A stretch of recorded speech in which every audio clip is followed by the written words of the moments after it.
Hello there. So you may have noticed that every time a social media celebrity is interviewed by somebody on the television or on the radio or whatever, one of the only questions they're ever asked is, oh, so how much money do you earn? We are very nosy and very interested in what people who seemingly film crap videos in their own homes and upload them to the internet, how much they earn and how they live such extravagant lifestyles. Well, I don't live an extravagant lifestyle. I've got about 60,000 subscribers, but I have a main job where I get the majority of my income.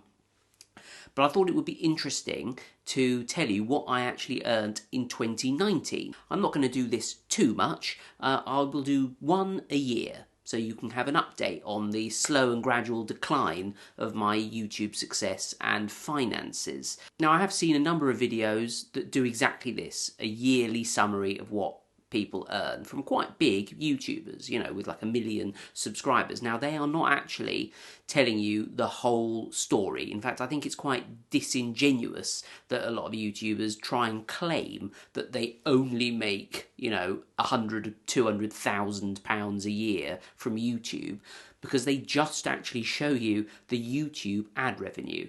For a lot of successful YouTubers, that is a tiny part of their total income. They will make money from sponsorship deals. They're just paid to say anything. And, you know, as we've seen in the past, some of them are not so kind of morally upstanding, are they? Selling services for doing your homework and stuff like that.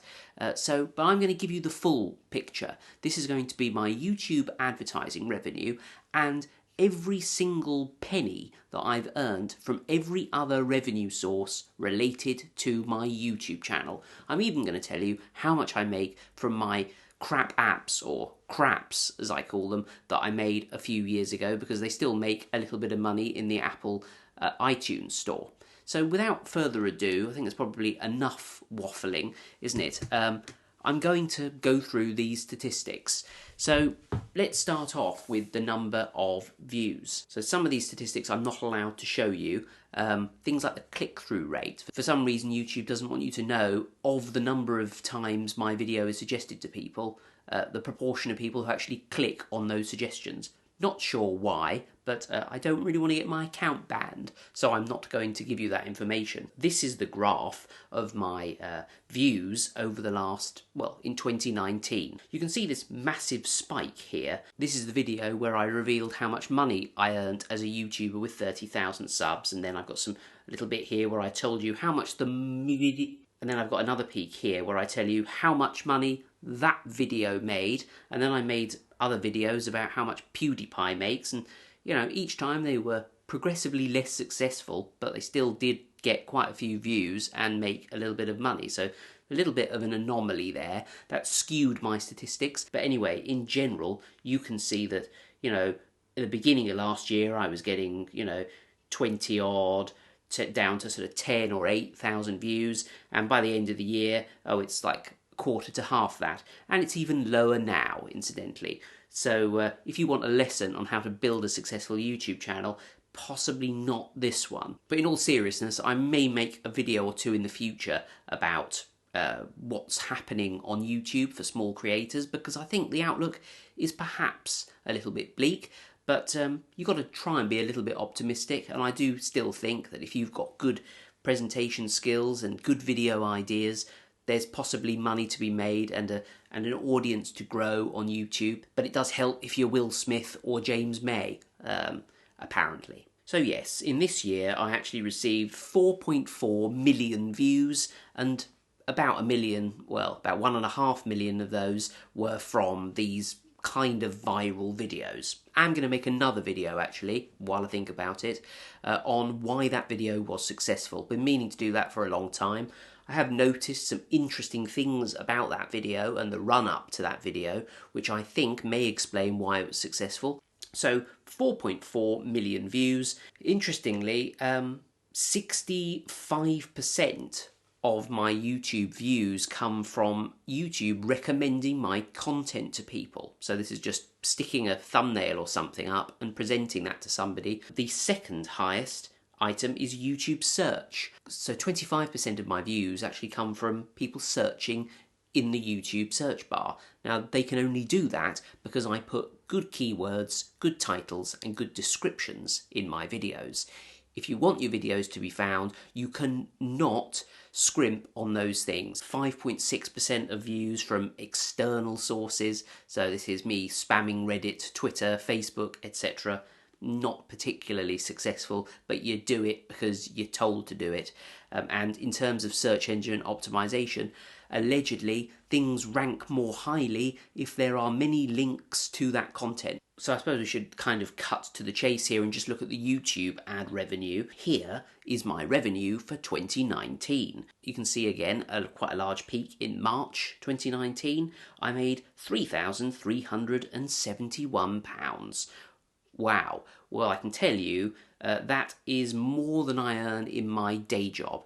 And before that was sort of 500 quid in January, nearly 400 quid in February, and then we were kind of between 300 and something and 500 and something by the end of the year. So yeah, pretty good really. My mortgage is 650 quid a month, so it doesn't cover that, but it's a good chunk towards it. I should say before we go any further, you do have to pay tax, national insurance and stuff on this. It's not that it's a second income and you don't have to pay anything on it, you do. So I actually pay for an accountant.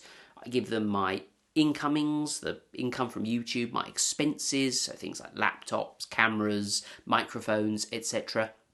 And they deduct those to work out how much tax is due. The amount of revenue you get is directly proportional to the number of views you get. You kind of get a rate per 1,000 views, so generally the more views you get, the more income you're going to get. That's not always the case. Some videos are demonetized, so you don't earn anything, particularly if you swear or your video is about controversial topics.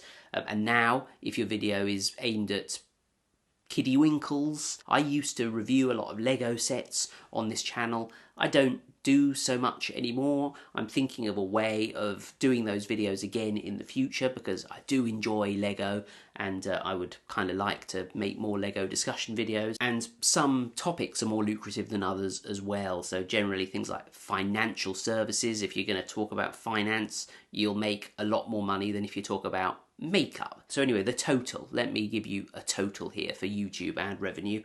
We are talking your total estimated revenue, £8,989.82, very near £9,000 in YouTube advertising revenue. Well, I think that's quite respectable. Probably £4,000 of that is from those viral videos back in March. So yeah, it's quite an unusual year really for me to have made quite so much from YouTube. But as I said, that's not the whole picture. So I've got some other sources of income. I've got my craps in the iTunes App Store. Not going to tell you what they are because they are so bad that I would be too embarrassed actually if you went and downloaded them. I've got a spreadsheet here which I obsessively fill in every single month with how much I've made from each income source. I'm not sure why. I think I am addicted to spreadsheets. Please help me. So I've got the ads that I put in, Google ads that I put into my apps. I had some quite risque apps which had their ads removed, and the iTunes sales. So I've got add-ons in my free apps and people buy those add-ons. Don't ask me why, but they do. And this is the result. And we're talking £473. So, you know, going on for £500 from these apps that I made, I think, about 8 years ago. I haven't got Patreon in this spreadsheet, but I do have some very generous Patreons. Well, I mean, I've got a very few very generous Patreons. I'm not one of these YouTubers who's kind of secretly got, you know, 10 grand's worth of Patreon income. My Patreon income is about $30 a month, and I'm extremely grateful. The rest of my YouTube income actually comes from affiliate marketing. So links that I put in my video descriptions, say I've talked about a particular product, some Bluetooth headphones or something, I can then link to those headphones in the item description. You click on the link, you buy the headphones, and I make something like 5% commission. But the beauty of affiliate marketing is that you click on the link to the headphones and then buy yourself some crotchless underwear, and then I will make 5% commission on your purchase. So it doesn't have to be the item that was linked to. And I'm a member of several different affiliate schemes, most notably the Amazon Associate affiliate scheme. Obviously people buy a lot of stuff from Amazon, so that can be quite lucrative, and in the past for me it's been very lucrative, but now doesn't make quite so much. But in the last year I have made in total £559. It's kind of worth doing, I think. I'm also a member of the GearBest affiliate scheme. I used to review smartwatches on this channel that I bought from GearBest. They were quite successful, but got a bit bored. I changed my content on this channel quite a bit because I just kind of get sick of a certain genre and move on. So in total, I've made £7.50 from GearBest.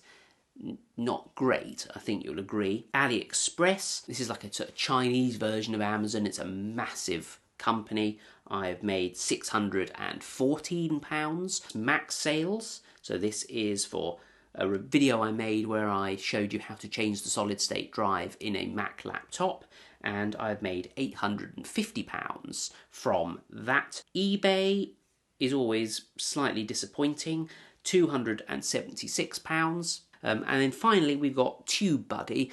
This is actually a fantastic service for like choosing keywords and things in your YouTube videos.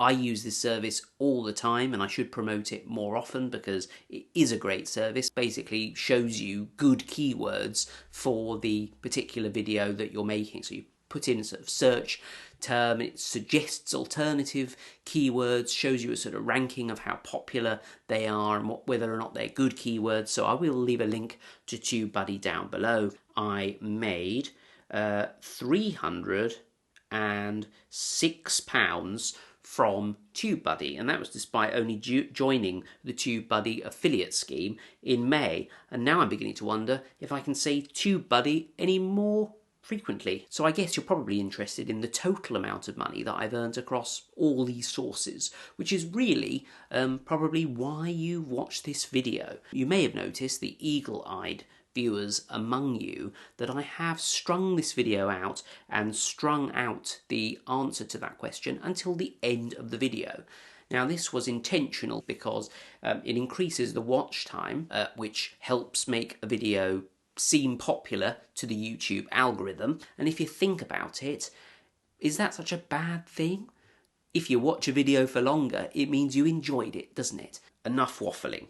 Let me tell you the total. January to December, brace yourself, £12,209. That's for 2 hours work a week. I've made other videos in the past where I've shown you the exact process I go through. It's not particularly arduous.